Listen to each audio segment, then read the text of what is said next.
السلام عليكم ورحمة الله وبركاته. وعليكم السلام ورحمة الله وبركاته.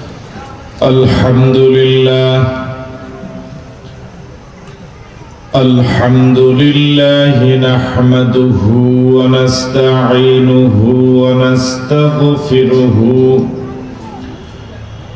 ونؤمن به ونتوكل عليه ونعوذ بالله من شرور أنفسنا ومن سيئات أعمالنا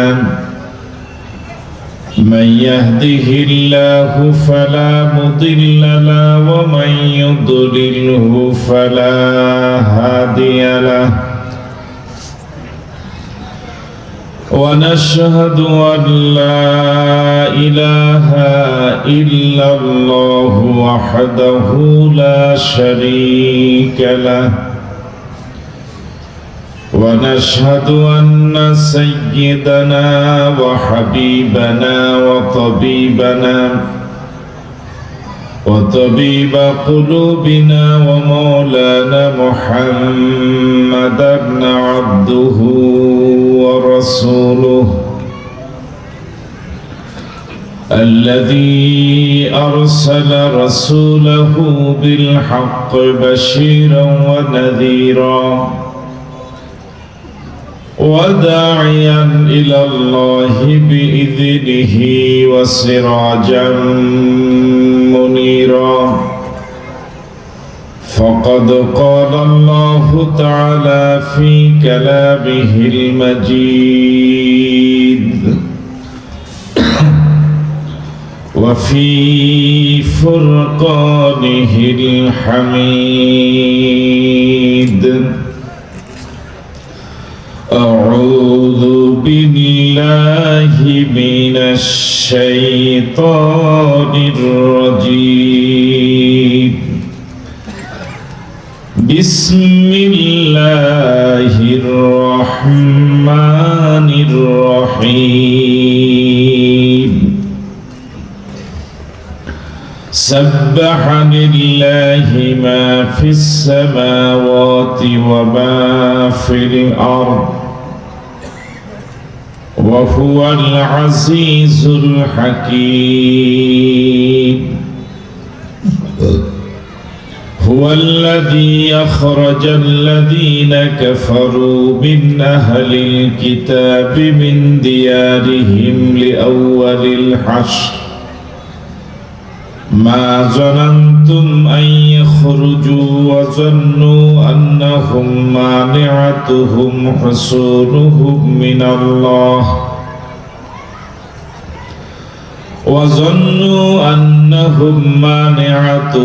حصونهم من الله فأتاهم الله من حيث لم يحتسبوا وقذف في قلوبهم الرعب يخربون بيوتهم بأيديهم وأيدي المؤمنين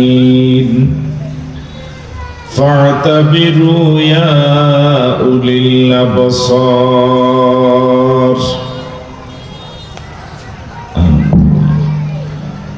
وقال تعالى في شان حبيبه آمرا ومخبرا إن الله وملائكته يصلون على النبي يا أيها الذين آمنوا صلوا عليه وسلموا تسليما اللهم صل على محمد وعلى آل محمد كما صليت على إبراهيم إنك حميد مجيد اللهم بارك على محمد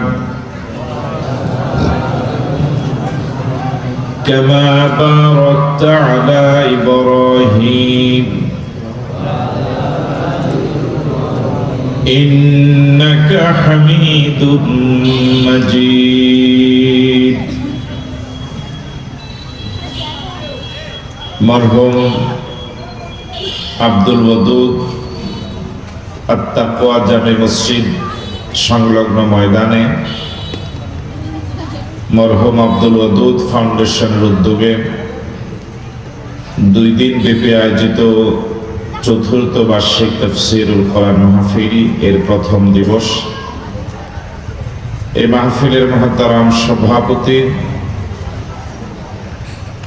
যিনি মরহুম আব্দুল ওয়াদুদ ফাউন্ডেশনের সুযোগ্য চেয়ারম্যান অ্যাডভোকেট দিদারুল ইসলাম, আজকের মাহফিলের প্রধান মুফাসসির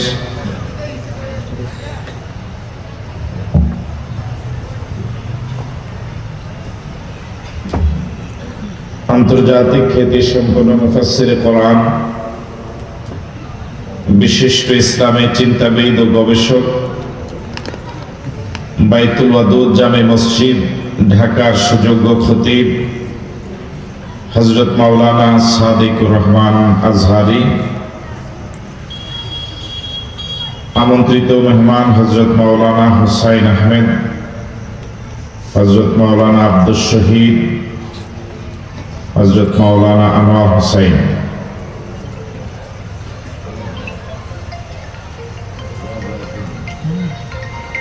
আমন্ত্রিত হাজারাত উলামায়ে কেরাম, আইম্মায়ে মাসাজিদ, খুতাবায়ে আযম, এই মাহফিলের সাথে সংশ্লিষ্ট মরহুম আব্দুল ওয়াদুদ ফাউন্ডেশনের সম্মানিত সদস্যবৃন্দ, বিশেষ করে আপনাদের এলাকার কৃতি সন্তান বিশিষ্ট ব্যাংকার জনাব মুরাদ হোসাইন,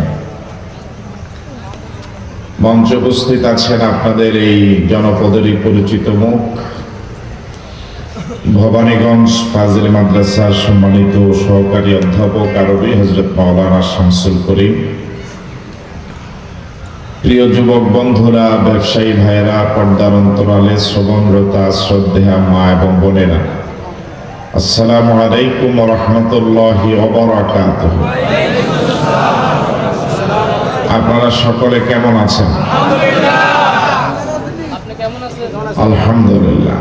আল্লাহ সুবহানাহু ওয়া তাআলার দরবারে শুকরগুজার হচ্ছি, শুকরিয়া আদায় করছি যে মহান মুনিব প্রচন্ড শীতের এই রজনীতে তাফসীরুল কোরআন মাহফিলের মতো অতীব বরকতপূর্ণ মাহফিলে এই সুন্দর এবং চমৎকার আয়োজনে আমাদেরকে শরীক হওয়ার সুযোগ দিলেন, তৌফিক দিলেন। এটা মালিকের বড় দয়া। একটা সময় আমাদের এই বাংলাদেশে তাফসীরের আয়োজন খুবই কষ্টসাধ্য বিষয় ছিল। সুদীর্ঘ 15-16 বৎসর যাবৎ তাফসীরের আয়োজন করতে গিয়ে আয়োজক কমিটি কি পরিমাণ হয়রানির শিকার হয়েছিলেন। অনুমতি না পাওয়ার কারণে অসংখ্য মাহফিল করতেই পারেননি। এমন অনেক মাহফিলের বিষয় আমাদের জানা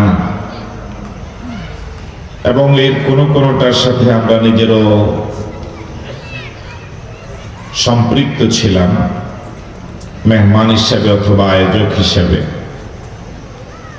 মাহফিলের সকল কার্যক্রম সম্পন্ন, মেহমানও চলে এসেছিলেন, কিন্তু মেহমান স্টেজে উঠতে পারেননি।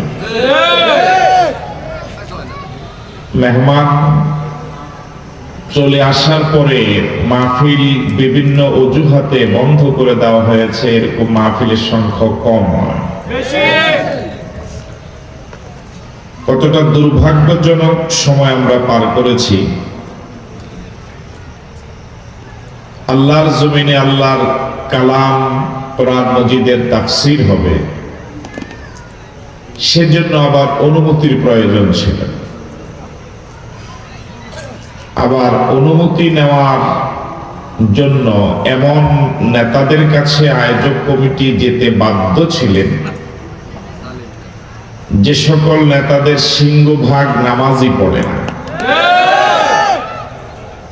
যে সকল নেতাদের সিংহভাগ কোরআন মজিদ তেলাওয়াত করতেই জানে না।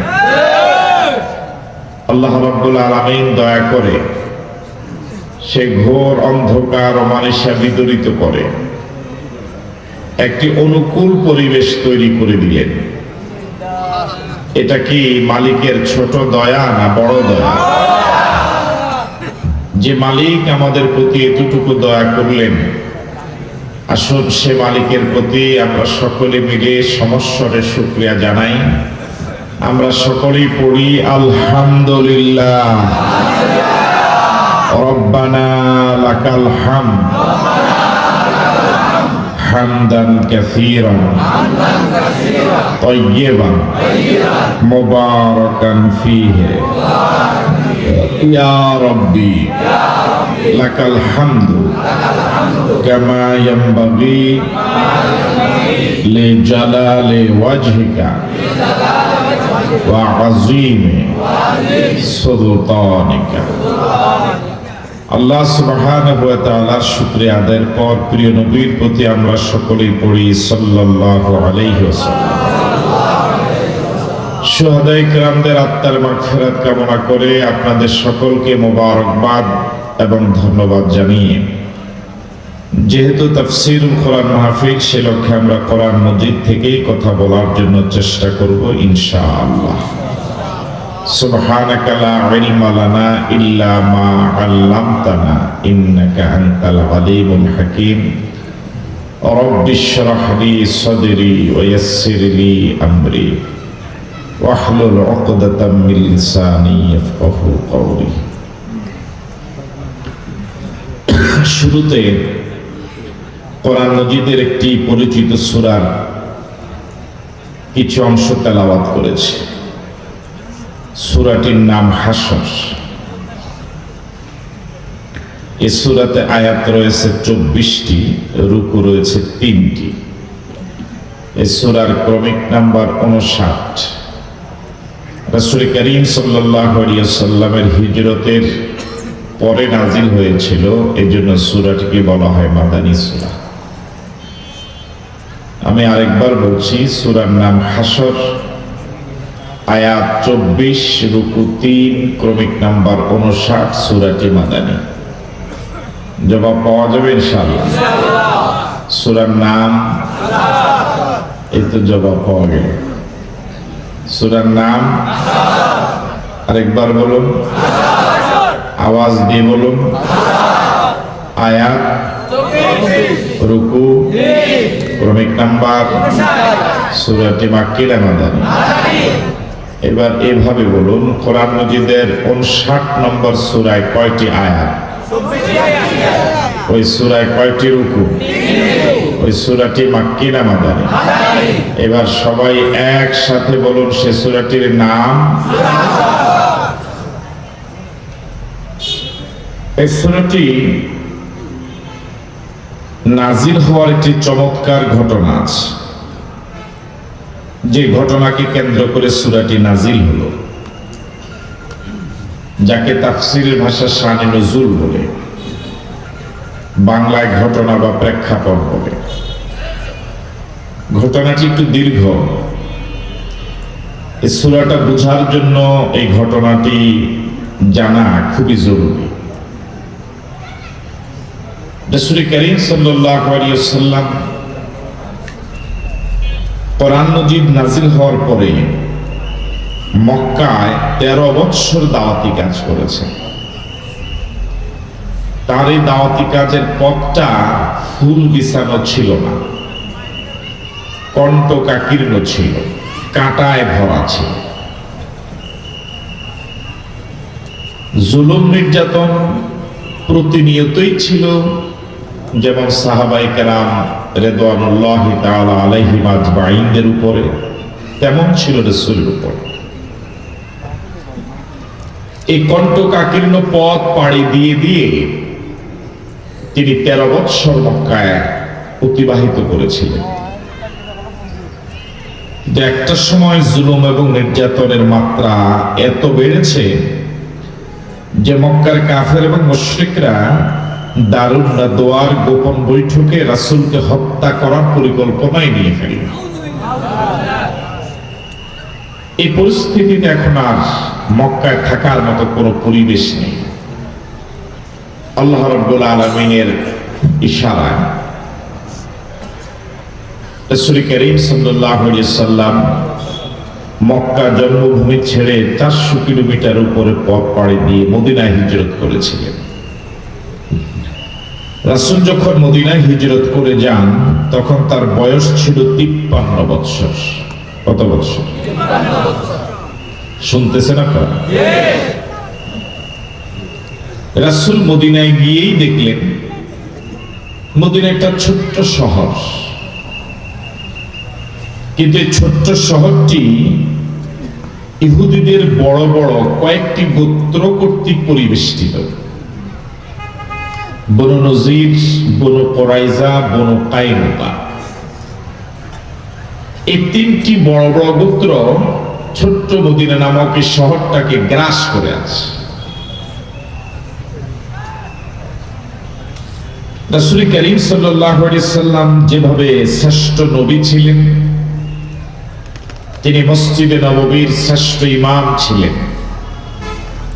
রাষ্ট্রের শ্রেষ্ঠ রাষ্ট্রনায়ক ছিলেন, যুদ্ধের ময়দানের শ্রেষ্ঠ সেনাপতি ছিলেন, তিনি তামাম সৃষ্টি জগতের সর্বশ্রেষ্ঠ রাজনীতিবিদ ছিলেন।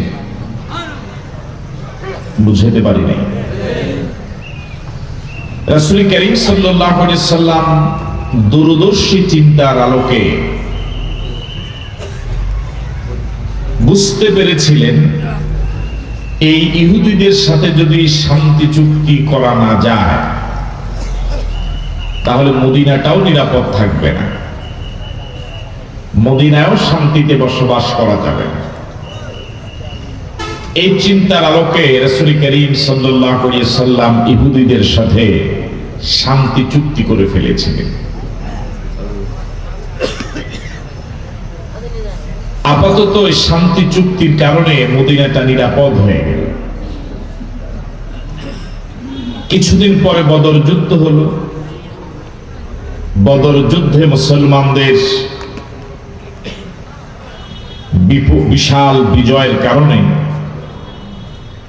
যাদের সাথে চুক্তি হয়েছিল তারা এই চুক্তিটাকে আরো মজবুত করার জন্য মানসিকভাবে প্রস্তুতি নিল যে প্রথম যুদ্ধেই অল্প কয়েকজন নিরস্ত্র মানুষ গোটা বিশ্বের বিরুদ্ধে বিজয় লাভ করেছে, এদের সাথে শান্তি চুক্তি, সুতরাং এই চুক্তির লঙ্ঘন করা যাবে না। কিন্তু এর কিছুদিন পরে উহুদ যুদ্ধ সংগঠিত হলো। উহুদ যুদ্ধে মুসলমানদের পরাজয় হলো, 70 জন সাহাবা শহীদ হলেন,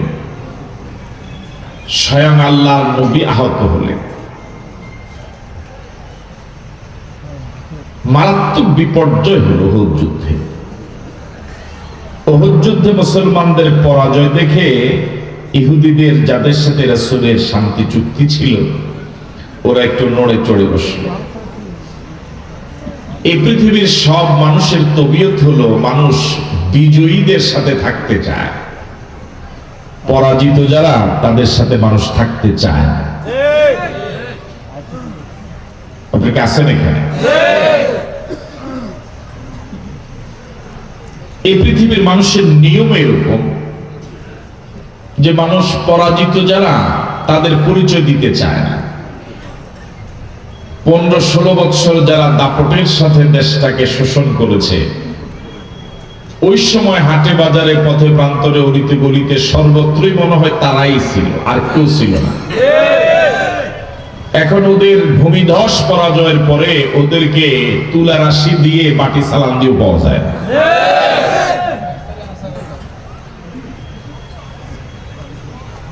রাসূল করিম সাল্লাল্লাহু আলাইহি ওয়াসাল্লাম এর একজন সাহাবীর হাতে এই ঘটনার পরে এমন একজন লোক নিহত হলো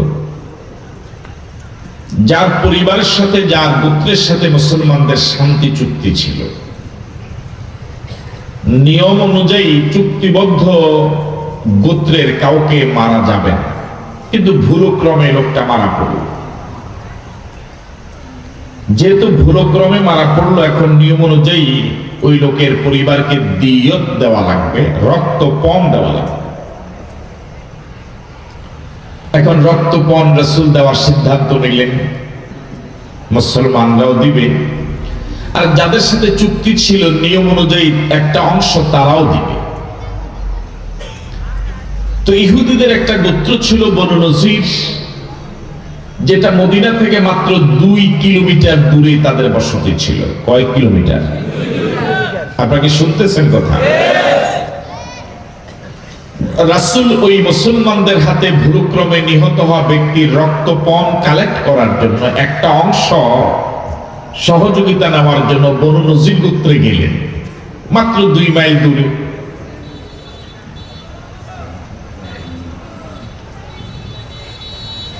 রাসূল করিম সাল্লাল্লাহু আলাইহি ওয়াসাল্লাম তাদের গোত্রে যখন গেলেন, ইহুদি বনু নজির গোত্র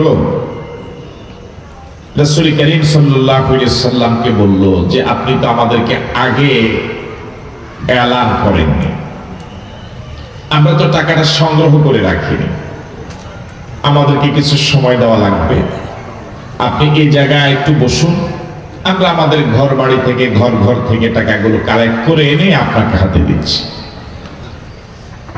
রাসূল করিম সাল্লাল্লাহু আলাইহি ওয়াসাল্লাম তাদের এই কথাটাকে যৌক্তিক মনে করে এখানে বসে আছেন, অপেক্ষা করছেন যে তারা টাকা নিয়ে আসবে, কিছুক্ষণ পরে আমি চলে আসব।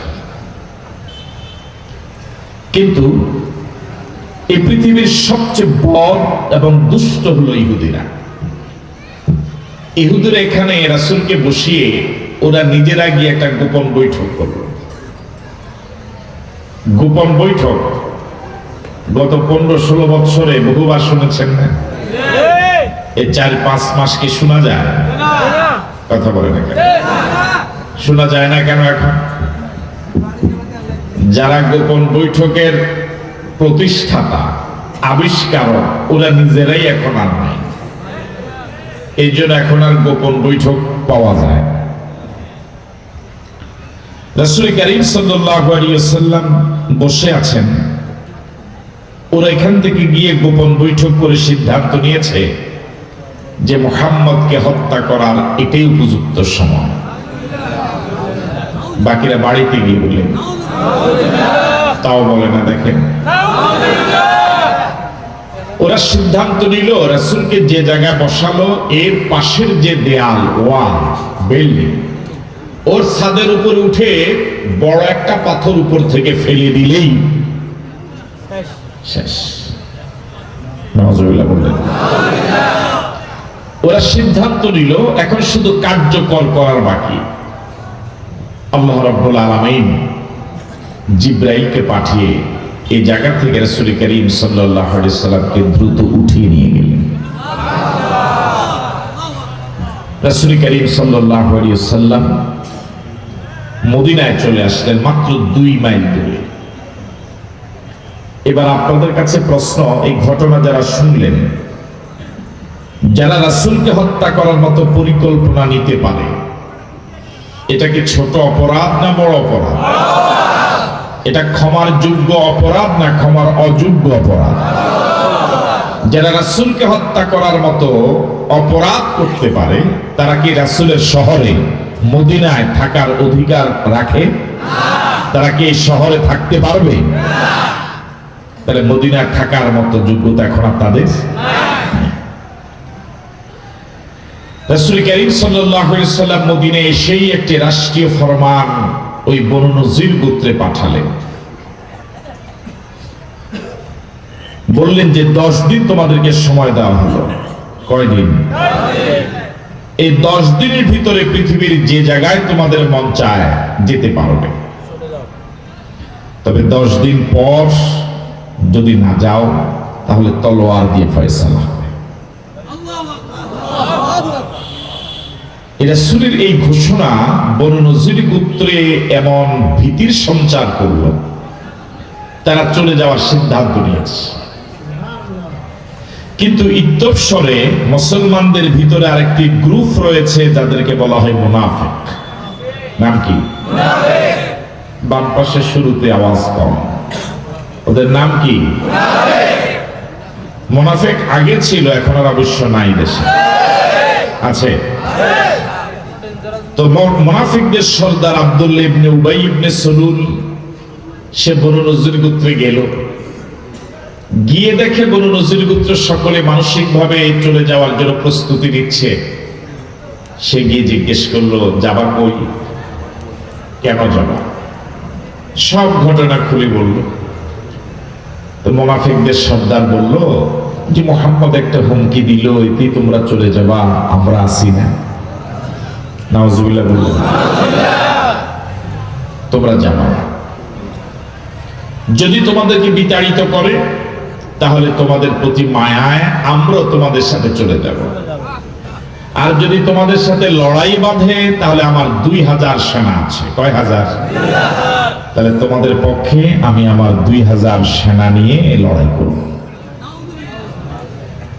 বনু নজির ইহুদি গোত্র চলে যাওয়ার জন্য মানসিক প্রস্তুত থাকলেও এই মুনাফিকদের এই বাতাস পেয়ে তারা সিদ্ধান্ত চেঞ্জ করল। রাসূল করিম সাল্লাল্লাহু আলাইহি ওয়াসাল্লাম সাহাবায়ে কেরাম সহ বনু নজির গোত্রের চারপাশ অবরোধ করলেন, ঘেরাও করলেন। একটুকু কথা কি বুঝেছেন আপনারা? মনে থাকবে? বনু নজির গোত্রের ইতিহাসটা একটু শুনুন।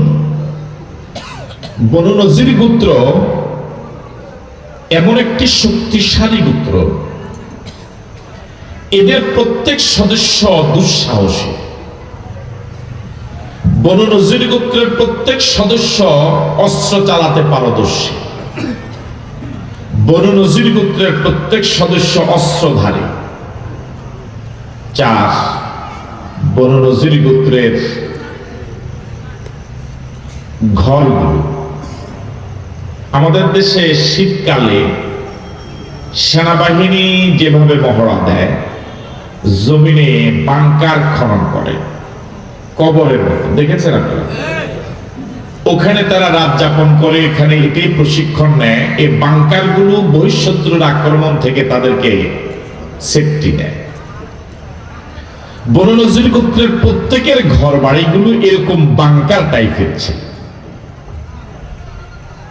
তাহলে তারা ছিল যোদ্ধা, তারা দুঃসাহসী, শারীরিকভাবে তারা অত্যন্ত সুঠাম দেহের অধিকারী, তারা প্রত্যেকে অস্ত্রধারী, তারা অস্ত্র চালাতে পারদর্শী, তাদের ঘরগুলো বাংকার টাইপের।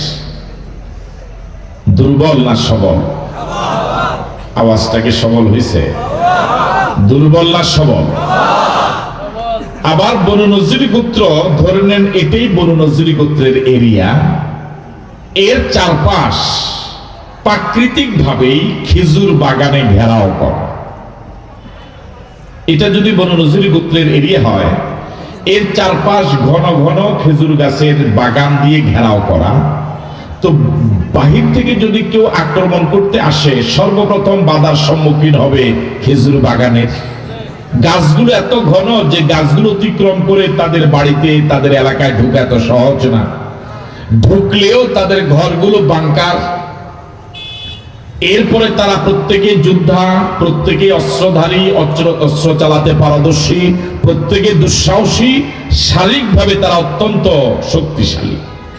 এবার বলুন তো, এত বিশাল একটা শক্তিশালী যোদ্ধা দল, এদেরকে সাহাবায়ে কেরাম রাসূলের নেতৃত্বে যারা এসেছেন 2 মাইল দূর থেকে নিরস্ত্র এরকম একটা আন্দোলন দিয়ে এই বনু নজির গোত্রকে এলাকা থেকে বিতাড়িত করা সহজ না কঠিন?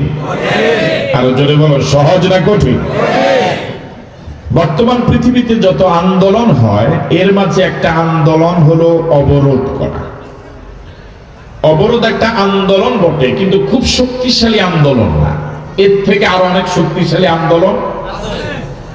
তো যে সাহাবায়ে কেরাম অবরোধ করে আছেন, এই অবরোধের মতো একটা নিরীহ আন্দোলন দিয়ে বনু নজির গোত্রের মতো একটা শক্তিশালী যোদ্ধা দলকে ঘর বাড়ি থেকে বিতাড়িত করা অনেক কষ্টের কাজ, একরকম অসম্ভব কাজ। কিন্তু আল্লাহ রাব্বুল আলামিন সে অসম্ভবকে সম্ভব করে দিলেন। বনু নজির গোত্র নিজ নিজ ঘর বাড়ি থেকে বিতাড়িত হয়ে একদল গিয়েছিল সিরিয়ায়, আরেক দল গিয়েছিল খাইবরে রাসূল করিম সাল্লাল্লাহু আলাইহি সাল্লামকে হত্যা করার পরিকল্পনার অপরাধে মদিনায় থাকার সুযোগ পায়নি। এই বনু নজির গোত্রের দীর্ঘ ইতিহাসকে কেন্দ্র করে 24 আয়াত 3 রুকু সম্বলিত সূরা নাজিল হয়েছিল। আমি কি শানে নজুলটা বুঝাতে পেরেছি? এই সূরার একটা নাম আমরা জেনেছি সূরা হাশর, কিন্তু মুফাসসিরদের সরদার হযরত আব্দুল্লাহ ইবনে আব্বাস রাদিয়াল্লাহু তাআলা আনহুমা বলেন এই সূরার আরেকটা নাম আছে সূরা বনু নজির। সূরা বনু নজির। আমার ভাইরা, আজ থেকে ১৫০০ বছর আগে যে বনু নজির গোত্র রাসূলকে হত্যা করার পরিকল্পনা নিয়েছিল, ক্ষমার অযোগ্য অপরাধ করার কারণে নিজ জন্মভূমিতে থাকতে পারেনি, রাসূলের শহরে থাকতে পারেনি, বিতাড়িত হতে পালিয়ে যেতে বাধ্য হয়েছিল। ১৫০০ বছর পরে সে বনু নজির চরিত্রবান লোকেরা, যারা রাসূলের আদর্শকে হত্যা করেছে, রাসূলের ওয়ারিসদেরকে হত্যা করেছে, রাসূলের আদর্শকে হত্যা করার পরিকল্পনা নিয়েছে, এরাও সময়ের ব্যবধানে দেশ থেকে পালাতে বাধ্য হয়েছে। বুঝতেছেন আমার কথা? সে কথাই আল্লাহ পাক এই সূরাতে খুব চমৎকার ভাবে উপস্থাপন করেছেন। বনু নজির গোত্র দেশান্তরিত হওয়ার এই কথাগুলো বলতে গিয়ে 24 আয়াত সম্বলিত সূরা আল্লাহ পাক শুরু করেছেন যে আয়াত দিয়ে, সাব্বাহা লিল্লাহি মা ফিস সামাওয়াতি ওয়া মা ফিল আরদ ওয়া হুয়াল আজিজুল হাকীম। আল্লাহ রাব্বুল আলামিন বলেন, সাব্বাহা লিল্লাহি মা ফিস সামাওয়াতি ওয়া মা ফিল আরদ, আকাশ এবং জমিনে যা আছে, যত মাখলুকাত আছে, সব তাসবিহ পড়ে আল্লাহ। কেন তাসবিহ পড়ে? সব মাখলুকাত তার তাসবিহ পড়ে এই জন্যই তিনি সব মাখলুকাতের প্রশংসা পাওয়ার হকদার। বুঝেন নাই? যেহেতু ওয়াহুয়াল আজিজ, তিনি পরাক্রমশালী, আল হাকিম, তিনি বিজ্ঞানময়। সুবহানাল্লাহ। এখন বনু নজির গোত্র দেশান্তরিত হলো সাহাবায়ে কেরামের আন্দোলনে, কিন্তু আল্লাহ পাক শুরু করলেন যে তামাম পৃথিবীর সব মাখলুকাত আমি আল্লাহ তাসবিহ পড়ে। এটা দিয়ে শুরু করার হিকমত কি, কারণ কি? কারণ হলো এই পৃথিবীর মানুষ বিজয় অর্জন করার পরে আল্লাহকে ভুলে যায়। বুঝেন না? এই পৃথিবীর মানুষ বিজয় অর্জন করার পরে তখন এই বিজয়ের জন্য নিজের কৃতিত্বকেই মনে করে যে আমার কারণে বিজয় হয়েছে। আল্লাহ পাক যে বিজয় দেওয়ার মালিক, আল্লাহকে বেমানুম ভুলে যায়। আল্লাহ পাক এই জন্যই সাহাবায়ে কেরাম সহ কিয়ামত পর্যন্ত সবাইকে সতর্ক করছেন, বনু নজির গোত্রের মতো এরকম একটা যোদ্ধা শক্তিশালী দল নিজের ঘর বাড়ি থেকে বিতাড়িত হতো না, তোমাদের মতো কয়েকজন সাহাবীর এরকম অসহায় একটা অবরোধের মতো আন্দোলনের মাধ্যমে যদি আমি আল্লাহর সিদ্ধান্ত না হতো। সুতরাং এই বিজয়ের জন্য প্রশংসা করা লাগবে কার? বুঝতে পারলাম? আমাদের দেশেও এরা বিতাড়িত হওয়ার পিছনে সবাই এখন নিজের প্রশংসার দাবিদার। আন্দোলনে যদি এরা বিতাড়িত হতো তাহলে বিগত 15 বছর হয় নাই কেন? কথা বলে না কেন? বিগত 15 বছর আন্দোলন হয়েছে না হয় নাই? তো ওই সময় আন্দোলন সফল হয়নি কেন? আল্লাহর সিদ্ধান্ত ছিল না। এখন হলো কেন? তাহলে বিজয় দেওয়ার মালিক কে? আরো জোরে বলুন, মালিক কে? বান্দার দায়িত্ব হলো আন্দোলনের কর্মসূচিতে অংশগ্রহণ করা, ময়দানে নামা, লাব্বাইক বলা, অংশগ্রহণ করা, বাতিলের বিরুদ্ধে হুঙ্কার দিয়ে ময়দানে নামা হলো আল্লাহর গোলামদের দায়িত্ব। বিজয়ের ভেসে ফুলের মালা দিয়ে বাড়িতে ফেরার দায়িত্ব কার? ঠিক আছে কথা? তাহলে সব কৃতিত্ব কার? এই জন্য আমরা যেন এটা ভুলে না যাই। বিজয়ের পরে যদি কেউ অহংকারী হয়ে যায়, বিজয়ের জন্য নিজেরাই নিজেদের অবদানকে এভাবে যদি মূল্যায়ন করা শুরু করে, তাহলে এই বিজয়ীরাও কিছুদিন পরে আগের পরাজিতদের মতো নিজেরাও পরাজিত হতে বাধ্য হবে।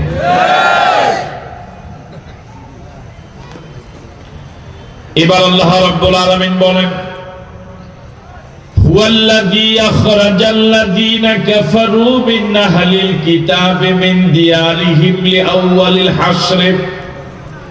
হুয়াল্লাযী, তিনি তো এমন আল্লাহ যিনি আখরাজাল্লাযীনা কাফারু মিন আহলিল কিতাব, যিনি আহলে কিতাব ইহুদিদের কাফেরদেরকে বের করে দিয়েছিলেন, বনু নজিরকে বের করে দিয়েছিলেন। একটু আগে শানে নজুল যারা মনোযোগ দিয়ে শুনেছেন বলুন তো দেখি, বনু নজির গোত্রের চারপাশ অবরোধ করে আছেন কারা? কথা বলে না কেন? নেতৃত্ব দিচ্ছেন কে? রাসূলের নেতৃত্বে সাহাবায়ে কেরাম বনু নজির গোত্রের চারপাশ অবরোধ করে আছেন। মনোযোগ আছে আপনাদের? অথচ আল্লাহ পাক বলছেন আখরাজা, তোমরা বের করো নাই, বনু নজিরকে বের করেছেন আল্লাহ। অবরোধ করে আছে সাহাবায়ে কেরাম, আল্লাহ পাক বলছেন বের করে দিয়েছি আমি আল্লাহ। হুয়াল্লাযী, তিনি তেমন আল্লাহ যিনি আখরাজাল্লাযীনা কাফারু মিন আহলিল কিতাব, যিনি আহলে কিতাবের বনু নজির গোত্রকে বের করে দিয়েছিলেন, মিন দিয়ারিহিম, তাদের ঘর বাড়ি থেকে, লিআউয়ালিল হাসরে, প্রথমবার সবাইকে একত্রিত করে, বনু নজির গোত্র যতজন ছিল সবাইকে একত্রিত করে বের করে দিয়েছিলেন কে? আল্লাহ। ১৫০০ বছর আগে নবীকে হত্যা করার পরিকল্পনা নেওয়ার অপরাধে আল্লাহ বনু নজির গোত্রের সবাইকে একত্রিত করে বের করে দিয়েছিলেন নিজ নিজ ঘর বাড়ি থেকে। ১৫০০ বছর পরে আমাদের প্রিয় বাংলাদেশে নবীর আদর্শকে হত্যা করার অপরাধে, নবীর ওয়ারিসদেরকে হত্যা করার অপরাধে এদেরকেও বের করে দিয়েছিলেন গণভবন থেকে সবাইকে একত্রিত করে। কথা বলে না কেন? ওদেরকে বের করে দিয়েছিলেন মিন দিয়ারিহিম, তাদের ঘর বাড়ি থেকে, এদেরকেও বের করে দিয়েছিলেন এদের গণভবন থেকে, ঘর বাড়ি থেকে। ওদেরকে বের করেছিলেন লিআউয়ালিল হাসরে, সবাইকে একত্রিত করে, সবাইকে একত্রিত করে। আর আমাদের প্রিয় বাংলাদেশেও আলেম ওলামা বিদ্বেষী, ইসলাম বিদ্বেষী, নবীর আদর্শ বিরোধী, কোরআন সুন্নাহর আইন বিরোধী এই জাহেলদেরকে আল্লাহ দেশ থেকে পলায়ন করতে বাধ্য করেছেন সবাইকে একত্রিত করে। ঠিক নয় কি? মিলে কত পার্সেন্ট মিলে? ও যুবক বলে না, কত পার্সেন্ট মিলে? ১০০% জবাব পাওয়া গেছে আপনাদের কাছ থেকে। কত পার্সেন্ট মিলে? আমার জানা নেই পৃথিবীতে এরকম কোন দেশের তথ্য যে দেশের প্রধানমন্ত্রী পলায়ন করার সাথে সাথে জাতীয় মসজিদের খতিবও পালায়। আমার এরকম কোন দেশের তথ্য জানা নেই যে দেশের প্রধানমন্ত্রী পলায়ন করার সাথে সাথে ও দেশের মন্ত্রী, এমপি, চেয়ারম্যান, মেম্বার, এমপি, বড় নেতা, ছোট নেতা, মেজো নেতা, সেজ নেতা, পার্টি নেতা, মসজিদ কমিটি, বাজার কমিটি, টয়লেট কমিটি, কাছারি কমিটি সব একসাথে পালায়, এটা আমার জানা নেই। এটার আরবি হলো লিআউয়ালিল হাসরে। হাসর মানে একত্রিত করে, একদম সব পালাইছে।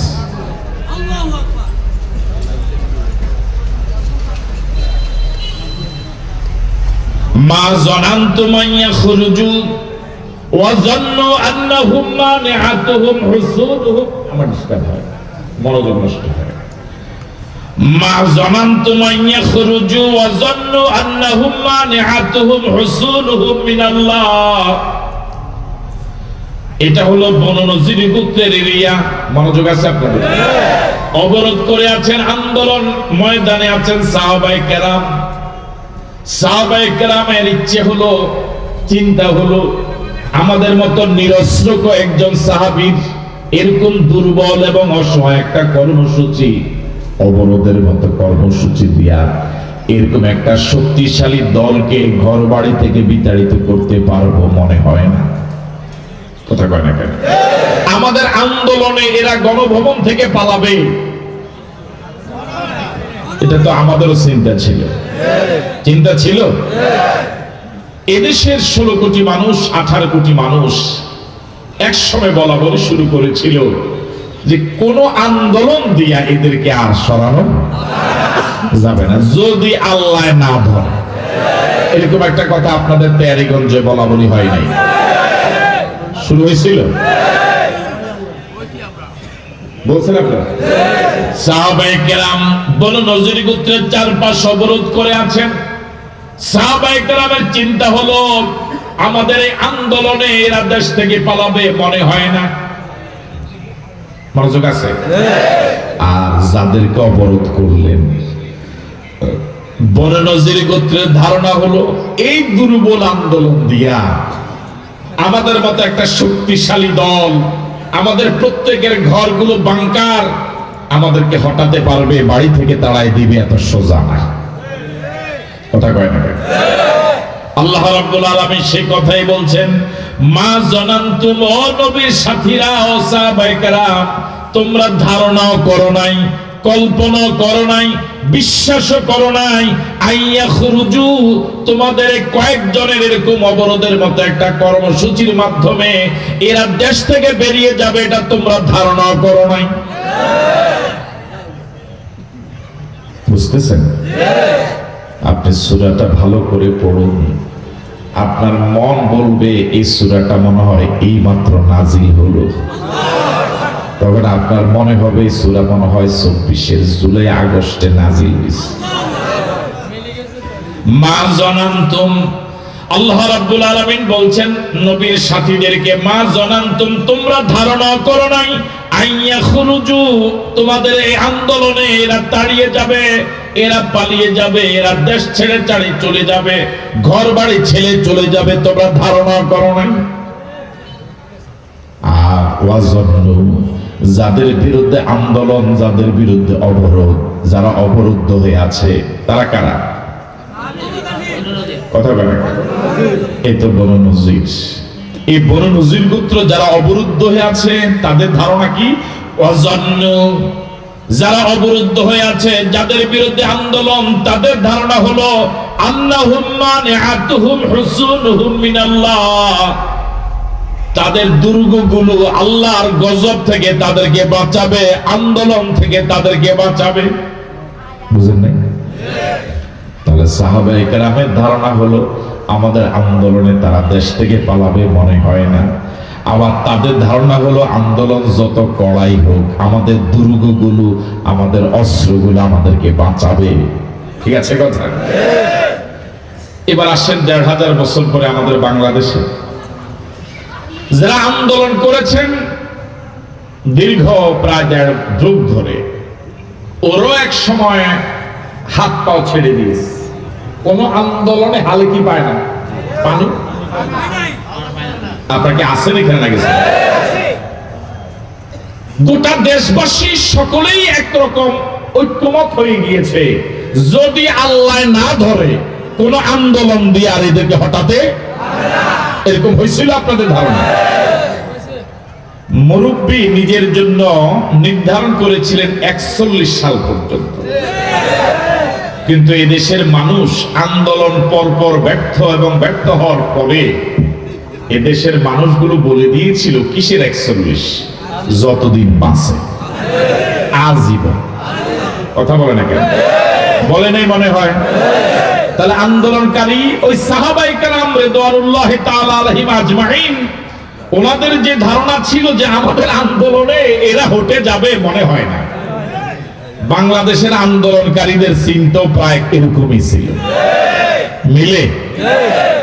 এবার ১৫০০ বছর আগে বনু নজির গোত্র যেভাবে ধারণা করেছিল আমাদের যে জনবল, অর্থবল, অস্ত্রবল, আমাদের যে শক্তি, আমাদের যে দুর্গ, এই আন্দোলন আমাদেরকে হঠাতে, ঠিক ১৫০০ বছর পরে ওদের যোগ্য উত্তরসূরিরাও, ওদের আদর্শের লোকেরাও ধারণা করেছিল গোটা দেশ, সকল সেক্টর আমরা যেভাবে সেটিং দিছি, কথা বলে না কেন, অফিস, আদালত, শিক্ষা প্রতিষ্ঠান, বাজার কমিটি, হ্যাঁ, মসজিদ কমিটি, গোটা দেশটাকে আমরা যেভাবে স্তরে স্তরে আমাদের লোক বসাইছি, গোয়েন্দা জাল যেভাবে গোটা দেশ জালের মতো বিস্তৃত করেছে, আমাদের যেভাবে শ্রমিক বাহিনী, ছাত্র বাহিনী, যুব বাহিনী, ওরা যেভাবে আমাদের অন্ধের মতো সাপোর্ট দিচ্ছে, গোটা দেশ যেভাবে আমরা অনুগত বানাতে পেরেছি, এমনকি বহির্বিশ্বকে যেভাবে আমরা অনুগত বানাবার ক্ষেত্রে সফল হয়েছি, বনু নজির গোত্রকে যেভাবে মুনাফিকরা যেভাবে হাওয়া দিয়ে চলে না যেতে বলেছিল, ভারতকে যেভাবে আমরা আমাদের বশে আনতে পেরেছিলাম, এই দুর্বল আন্দোলন দিয়া আমাদেরকে হটায় দিবে, আমাদেরকে পতন ঘটাবে, এটা হতেই পারে না। তাহলে ওদের বনু নজির গোত্রের চিন্তা আর এদের যোগ্য মুরিদদের চিন্তা মিলে, কত পার্সেন্ট মিলে? হ্যাঁ, 100% মিলে। এবং এই মিলার কারণে, চরিত্রের দিক থেকে মিল থাকার কারণে কিন্তু তাদের second officer, second in command বলেছিল এই আন্দোলন দমন করার জন্য আমাদের ছাত্ররাই যথেষ্ট। বলে নাই মনে হয়? এই ছাত্র জনতার আন্দোলনকে ওরা পাত্তাই দেয় নাই।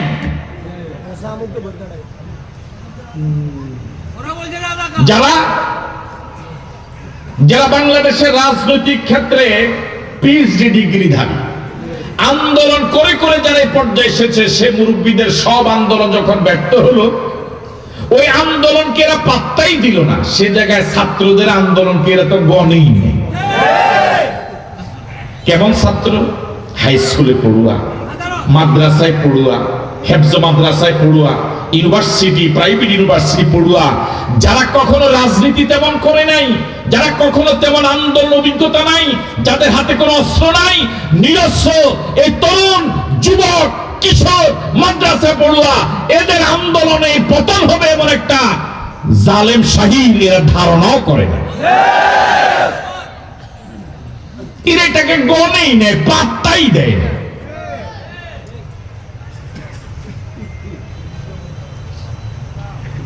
এই কারণেই 5ই আগস্ট 16 আইটেম রান্না হয়েছিল। কত আইটেম? ভাইয়ের জন্মদিন পালন হবে, মেহমান দাওয়াত দেওয়া হবে, এই সব আয়োজনগুলো আনন্দ ঘন পরিবেশে জন্মদিন পালন হবে, উৎসব হবে। এর অর্থ এই আন্দোলন যে দেশে হচ্ছে এটা মাথা তো ওরে কথা কয় না কেন? মাথা দিয়ে নেই।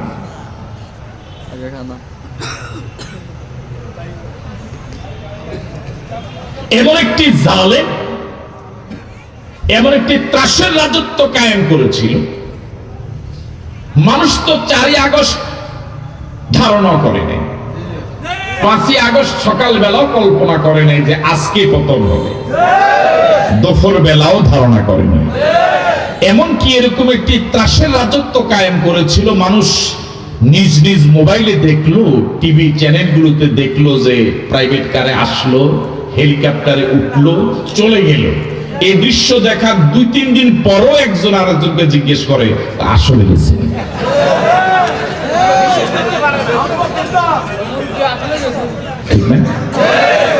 কি পরিমাণ দাসের রাজত্ব কায়েম করেছে, কি ভীতিকর ভয়ানক একটা রাষ্ট্র কায়েম করেছে। ওরা কল্পনাও করে নাই এই ছাত্রদের আন্দোলনে যে এমন একটি শক্তিশালী দলের পতন হবে। তাহলে বনু নজির গোত্রের মানসিকতার এদের মানসিকতার মাঝে মিল নাই। কত পার্সেন্ট মিল? আমার ভাইরা, আপনারা যে দীর্ঘ 15-16 বছর সব আন্দোলন ব্যর্থ হওয়ার পর, ব্যর্থ থেকে ব্যর্থ হচ্ছে, সব ব্যর্থ হওয়ার পরে বলেছিলেন কোন আন্দোলনে হবে না যদি আল্লাহ না ধরে। বলেন নাই? এ আল্লাহ ধরতেছে। ওয়াজান্নু আন্নাহুম মানিআতুম হুসুনুহুম মিনাল্লাহ। অবরুদ্ধ বনু নজির গোত্রের ধারণা হলো আমাদের দুর্গগুলো, আমাদের অস্ত্রগুলো, আমাদের পরিকল্পনাগুলো আমাদেরকে বাঁচাবে। সাহাবায়ে কেরামের ধারণা আমাদের আন্দোলনে এরা সরে যাবে না, এদের ধারণা এই আন্দোলনে আমাদেরকে হটাতে পারবে না। এই যখন অবস্থা, ফাতাহুমুল্লাহু মিন হাইসু লাম ইয়াতাসিবু। এই যখন দুই দলের ধারণা, আন্দোলনকারীদের ধারণা আমাদের আন্দোলনেরা সরে যাবে মনে হয় না, আর যাদের বিরুদ্ধে আন্দোলন তাদের ধারণা হলো আমাদেরকে হটাতে পারবে না। ফাতাহুমুল্লাহ, ঠিক এমন সময় আল্লাহ এসে গেলে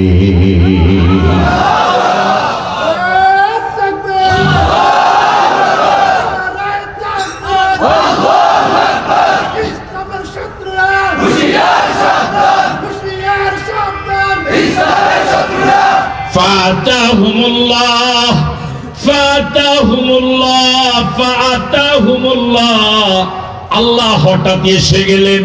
আল্লাহু আকবার। যেভাবে আপনারা বলতেন আল্লাহ যদি আর না ধরে হবে না, বলতেন না? এ আল্লাহ আসছে, আল্লাহ এসেছেন, তার ব্যাখ্যা হলো আল্লাহ এসেছেন মানে আল্লাহর হুকুম, আল্লাহর গজব, আল্লাহর সিদ্ধান্ত, আল্লাহর রায়।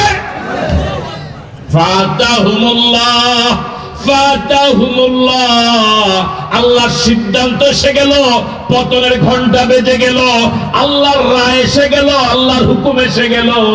তিনি তেমন ওয়াইজা আরাদা শাইআন আইয়াকুলা লাহু কুন ফায়াকুন।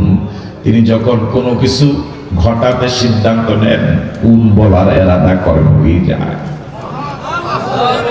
আল্লাহ পাকের হুকুম আসলো, মিন হাইসু লাম ইয়াহতাসিবু, মিন হাইসু লাম ইয়াহতাসিবু। আল্লাহর হুকুম, আল্লাহর সিদ্ধান্ত এমন জায়গা দিয়ে এসেছে, ওই পতন যাদের হবে ওরা টেরও পায় না। আল্লাহু আকবার।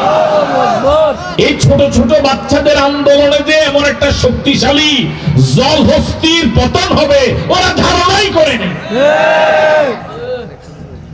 যখন ভাইয়ের জন্মদিন উৎসব পালনের জন্য প্রস্তুতি কমপ্লিট, এমন সময় বাহিনীর প্রধান এসে বলল সময় আর 45 মিনিট।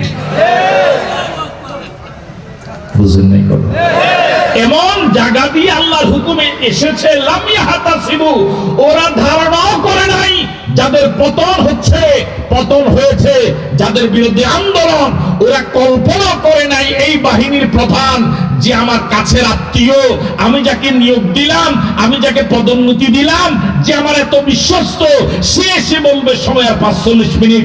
লাম ইয়াহতাসিবু, ধারণাও করে নাই। তাহলে কার ধরা? আরো জোরে বলুন, কার ধরা? ওই আপনারা যে বলেছিলেন যদি আল্লাহ আর না ধরে হবে না, বলছে আল্লাহ পাক তো হালিম, তিনি চরম ধৈর্যশীল। আল্লাহ পাক হালিম, তিনি চরম ধৈর্যশীল। আল্লাহ যদি দুনিয়াতে কাউকে ধরে, তাহলে আপনি নিশ্চিত থাকেন যে তার পাপ এখন আর সীমার ভিতরে নাই। আল্লাহ 15-16 বছর ছাড় দিয়েছিলেন, শেষ পর্যন্ত আল্লাহ ধরেছে। আল্লাহ পাকের সাহায্যটা আপনি একটু কল্পনা করেন। আন্দোলনকারীদের বিরুদ্ধে তাদের বুকে, আমাদের দেশের সম্পদ তরুণ যুবকদের বুকে ওই মানের গুলি ওরা মেরেছে, যে গুলি যুদ্ধ লাগলে পরে শত্রুর বুকে গুলি মারে। যুদ্ধ লাগলে পরে এক দেশ আরেক দেশের সাথে শত্রুর বুকে যে মানের গুলি মারা হয়, আমাদের দেশের তরুণ যুবকদের বুকে ওরা এই গুলি মেরেছে। এরা যদি হয় দেশপ্রেমিক, তো দেশের শত্রু হবে আর কার? এই পৃথিবীতে মানুষের সবচেয়ে নিরাপদ জায়গা হলো তার নিজের ঘর। এই পৃথিবীতে সন্তানের জন্য সবচেয়ে নিরাপদ জায়গা হলো তার মায়ের কোল, ঠিক নাকি? কিন্তু আমাদের বাংলাদেশের এই জালেমেরা এই নিরাপদ জায়গাকেও নিরাপদ থাকতে দেয়নি। মায়ের কোলে নিজের ঘরে থাকা শিশুকে আকাশের উড়ন্ত হেলিকপ্টার থেকে গুলি করে তারা মেরেছে। 46টা লাশকে তারা আগুন দিয়ে জ্বালিয়ে ছাই করে দিয়েছে। এরা যদি হয় দেশের বন্ধু, তো দেশের শত্রু হবে আর কারা? বিগত 53 বছরে দেশের ইসলামপন্থী আল উলামায়ে কেরাম, ইসলামপন্থী দল বারবার বলে আসছিল এরা ভারতের দালাল। আপনারা বিশ্বাস করেন? কিন্তু 5ই আগস্ট এরা ভারতে পালিয়ে প্রমাণ করেছে ইসলামপন্থীদের কথাই সঠিক ছিল।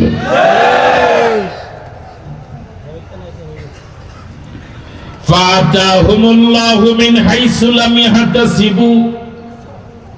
যখন সাহাবায়ে কেরামের ধারণা আমাদের আন্দোলনে এরা পালিয়ে যাবে মনে হয় না, বনু নজির গোত্রের ধারণা আমাদের দুর্গগুলো আমাদেরকে আল্লাহর গজব থেকে বাঁচাবে, ঠিক এমন সময় আল্লাহর সিদ্ধান্ত এসে গেল এমন জায়গা যে জায়গা তারা কল্পনাও করে না। ওয়াকাযাফা ফি কুলুবিহিমুর রা'বা ইখরিবুনা বুয়ুতাহুম বিআইদিহিম ওয়া আইদিল মুমিনিন। ওয়াকাযাফা ফি কুলুবিহিমুর রা'বা ইখরিবুনা বুয়ুতাহুম বিআইদিহিম ওয়া আইদিল মুমিনিন ফাতাবিরু ইয়া উলিল আবসার। শুরুতে বনু নজির গোত্রের শক্তিমত্তার কিছু কথা বলেছিলাম। অস্ত্র চালাতে পারে সবাই, প্রত্যেকেই যোদ্ধা, দুঃসাহসী, শারীরিকভাবে তারা শক্তিশালী, তারা প্রত্যেকেই অস্ত্র দেয়। এই প্রত্যেকটাই বিরোধীদের সাথে বিজয়ী হওয়ার জন্য কার্যকর ভূমিকা রাখার জন্য যুক্ত। আল্লাহ রাব্বুল আলামিন তাদের এই সব শক্তিকে আলাদা আলাদা ভাবে ধ্বংস করেননি, বরং সাহাবায়ে কেরাম যখন অবরোধ করে আছে, সামনে পড়েছে খেজুর গাছ, মনে আছে তো আপনাদের? সাহাবায়ে কেরাম যখন ঢুকতে পারছিলেন না, খেজুর গাছগুলো কাটা শুরু করেছে। কি শুরু করেছে? আল্লাহ রাব্বুল আলামিন অবরুদ্ধ যারা বনু নজির গোত্রের প্রত্যেক সদস্যের অন্তরে ভয় ঢুকাই দিলেন। কি ঢুকাই দিলেন? আরো জোরে বলেন। ভয় এর বিপরীত হলো সাহস। সাহস এমন এক অস্ত্র, যে অস্ত্র যদি কোনো মানুষের বুকে থাকে, তার হাতে যদি অস্ত্র নাও থাকে, সে অস্ত্রধারীদের মোকাবেলায় ময়দানে দাঁড়িয়ে থাকতে পারে। আমাদের দেশের তরুণ যুবকেরা অস্ত্রধারীদের মোকাবেলায় যেভাবে বুক চেতিয়ে রাজপথে দাঁড়িয়েছিল, হাতে কার অস্ত্র ছিল, হাতে একটা লাঠিও তেমন ছিল না, স্বয়ংক্রিয় যুদ্ধের ময়দানে ব্যবহৃত অস্ত্রের মোকাবেলায় আমাদের দেশের তরুণ যুবক কিশোর এরা যেভাবে দাঁড়িয়েছিল, যেভাবে মোকাবেলা করেছে, গোটা পৃথিবী অবাক নেত্রে তাকিয়ে আছে। গোটা বাংলাদেশ এই যুবকদের কাছে ঋণী। এই যুবকরা জীবন দিয়ে এক ঐতিহাসিক সাহসী ভূমিকা নিয়ে ময়দানে থেকে যে বিরল দৃষ্টান্ত স্থাপন করেছে, গোটা বাংলাদেশ এই তরুণ প্রজন্মের কাছে আজীবন কৃতজ্ঞ থাকবে।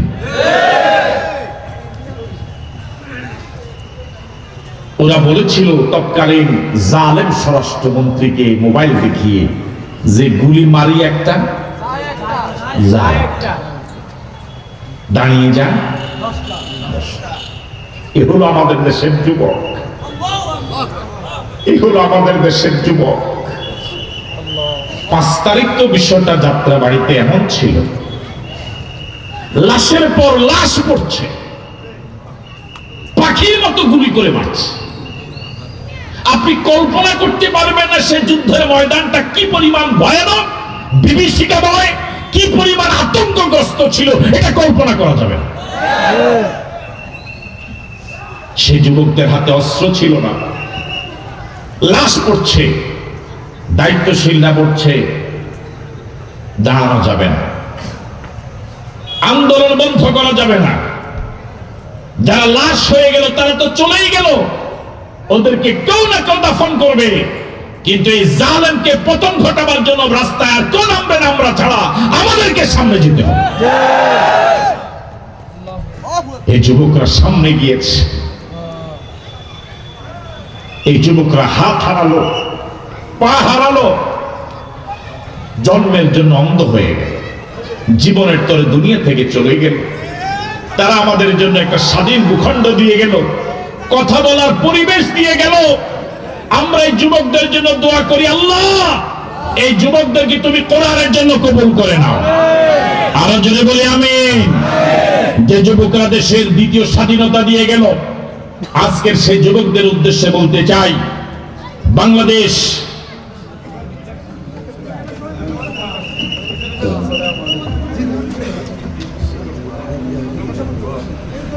আমরা বলি আলহামদুলিল্লাহ। আপনাদের প্রধান মুফাসসির চলে এসেছেন, আল্লাহ পাক কবুল করুন বলি আমিন। যে যুবকরা বাংলাদেশের দ্বিতীয় স্বাধীনতা দিয়ে গেল, কথা বলার পরিবেশ দিয়ে গেল, জীবন দিয়ে, চোখ দিয়ে, হাত দিয়ে, পা দিয়ে, বাংলাদেশ বৈষম্য মুক্ত হয়নি পরিপূর্ণভাবে। বাংলাদেশকে যদি পরিপূর্ণভাবে বৈষম্য মুক্ত বাংলাদেশ করতে হয়, ইনসাফ ভিত্তিক বাংলাদেশ করতে হয়, তাহলে কোরআনের আইনের বিকল্প কিচ্ছু নাই। যে যুবকরা আন্দোলন করেছে, ময়দানে নেমেছে, গুলির মোকাবেলায় নিরস্ত্র অবস্থায় ময়দানে সাহসের পিরামিড হয়ে দাঁড়িয়েছিলে, বাংলাদেশে কোরআনের রাজ কায়েম করার জন্য কি আবার নামা যাবে? কারা কারা পারবো দুহাত তুলে দেখায়।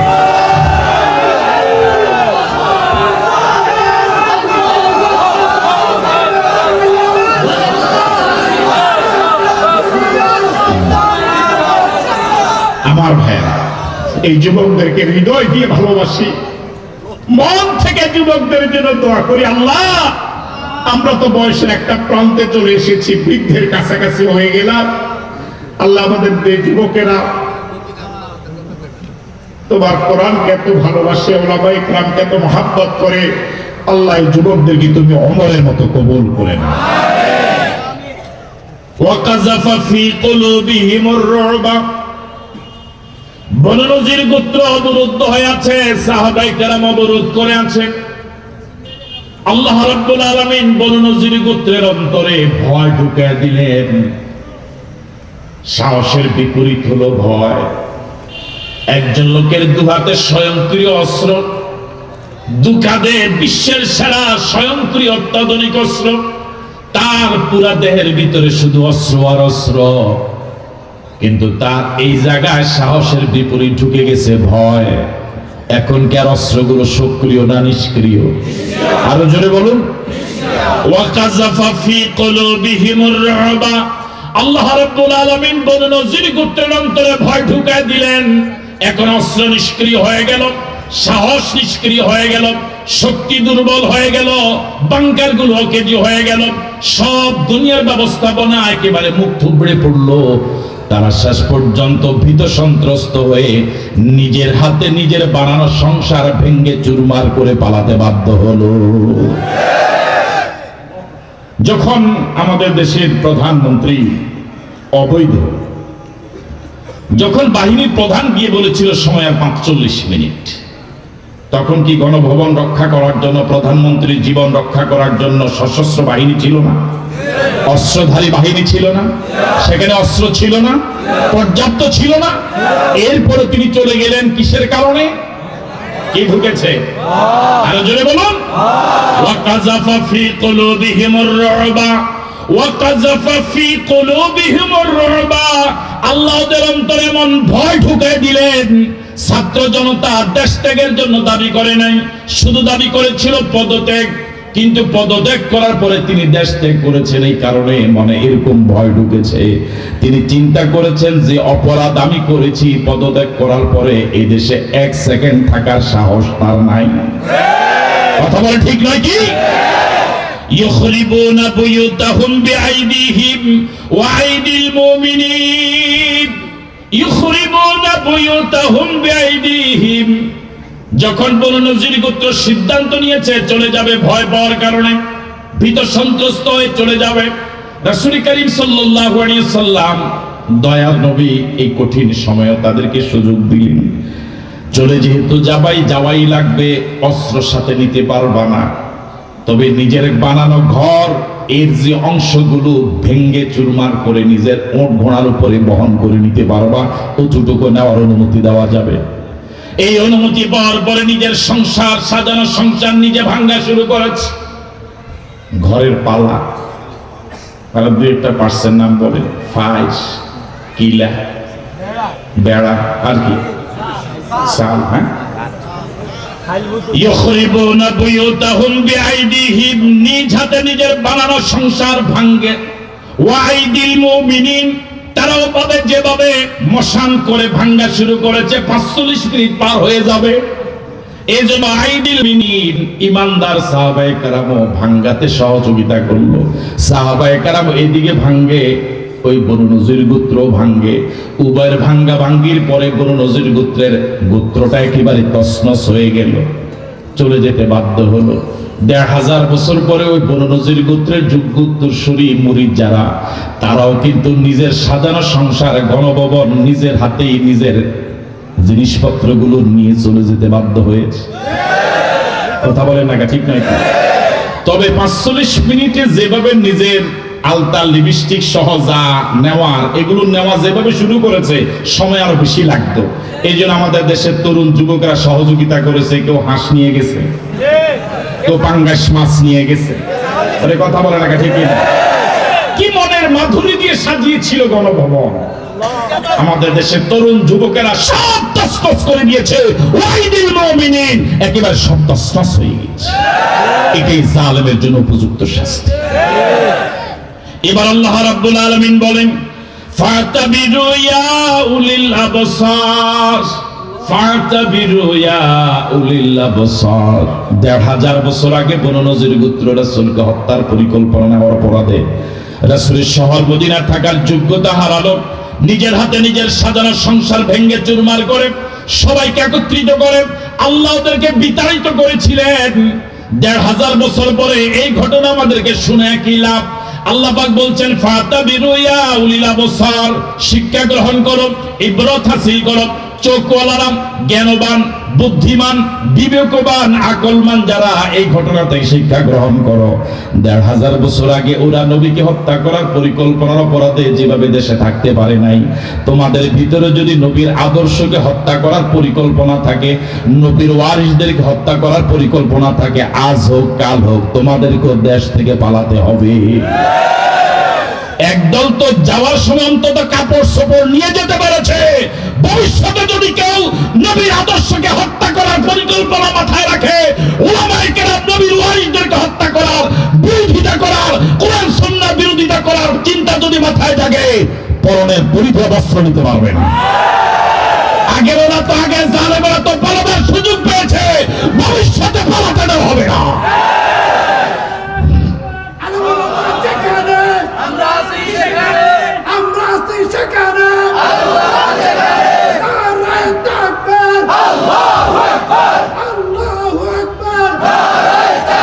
সুতরাং সতর্ক হন। আল্লাহ পাক কোরআন মজিদের পাতায় পাতায়, পড়তে পড়তে বান্দাকে সতর্ক করছে, বান্দা এদিকে যেও না, এটা করো না, শিক্ষা গ্রহণ করো। কিন্তু আল্লাহ পাকের সেই সতর্কবাণী আমরা কিন্তু থোড়াই কেয়ার করেছি। উলামায়ে কেরাম, হক্কানি পীর মাশায়েখ, ইসলামী আন্দোলন বারবার জাতিকে সতর্ক করছে। আমাদের দেশের তৌহিদি জনতার হৃদয় স্পন্দন শুধু মুসলমান নয়, বাংলাদেশের বিভিন্ন ধর্মের লোকেরা যাকে শ্রদ্ধা করতেন, গোটা পৃথিবীর মুসলমানদের যিনি মাথার তাজ ছিলেন, যিনি তাফসীর জগতের মুকুটহীন সম্রাট ছিলেন, শহীদ আল্লামা দেলোয়ার হোসেন সাঈদী রাহিমাহুল্লাহ, তিনি সতর্ক করে বলেছিলেন, আজ থেকে বহু বছর আগে, আপনি যেভাবে হোক ক্ষমতা গিয়েছেন, আপনি ক্ষমতা থাকেন, তবে ভালোভাবে চালান। আপনি যাদেরকে মন্ত্রী বানিয়েছেন, আপনার বাবার আকাশচুম্বী জনপ্রিয়তাকে যারা মাটির সাথে ধসে দিয়েছিল, তাদেরকে আপনি মন্ত্রী বানিয়েছিলেন। গোটা বাংলাদেশে যাদের মেম্বার হওয়ার মতো ভোট নাই, তাদেরকে আপনি মন্ত্রী বানিয়েছিলেন। যারা বাংলা দেখে দেখে পড়তে পারে না, তাদেরকে আপনি মন্ত্রী বানিয়েছিলেন। যারা রাস্তার মোড়ে মোড়ে নাচ গান করে নর্তকী যারা সংসার চালাতো, তাদেরকে সংসদ সদস্য বানিয়ে সংসদকে অপবিত্র করেছেন। আপনার পতনের জন্য আপনি নিজে দায়ী। সুতরাং সতর্ক হওয়া দরকার, ভবিষ্যতের জন্য সকলকে সতর্ক হওয়া দরকার। এই বাংলাদেশ শাহজালালের, শাহপরানের, ওলামায়ে কেরামের। সুতরাং এই বাংলাদেশে কোন নাস্তিকবাদ, কোরআন সুন্নাহ বিরোধী কাউকে ক্ষমতা আসতে দেওয়া হবে না। আমরা কি চাই আমাদের বাংলাদেশ কোরআন দিয়ে চলুক? এটা কি চাই? কারা কারা চাই? আমার দুহাত তুলে দেখায়।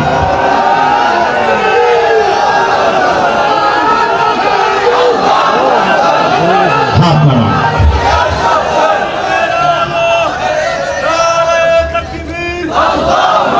মরহুম আব্দুল ওদুদ ফাউন্ডেশনের সকল সদস্যকে আন্তরিক ধন্যবাদ জানাই, মোবারকবাদ জানাই, আপনাদেরকে মোবারকবাদ জানাই।